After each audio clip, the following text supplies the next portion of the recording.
သားစွာလေဒါလေးကိုအထင်သေးတယ်နှိမ့်ချပြီးဆက်ဆံနေအဲ့ဒါကြောင့်လေဒါလို့လမ်းခွဲတာပဲကောင်းတယ်ဒါလီမောင်ကလူမဟုတ်ဘူးစုံမဖြစ်နေလို့အမေကတားနေရတာအမေလူကြီးပြပြီးစကားကိုလုံးဝမပြောနဲ့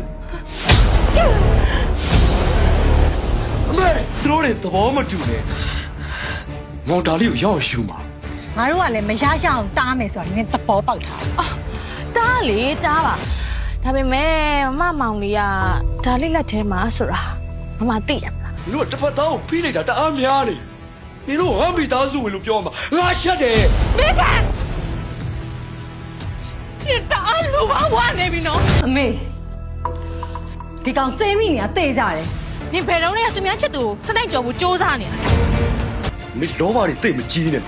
မဟုတ်မပိုက်ဆိုင်ရမှာကြောက်လို့လောဘကြီးအဲ့ဒါဘာဖြစ်လဲလို့ရှယ်ဘာလို့လဲမောင်ပြောလိုက်လေငါမင်းခရဲ့တရဝင်ချစ်သူနဲ့ရှူမယ်မင်းမမရအဲ့လိုမလုပ်ပါနဲ့မောင်မောင်ဒါလို့အဲ့လိုမပြောပါဘာလို့မရမှာလဲ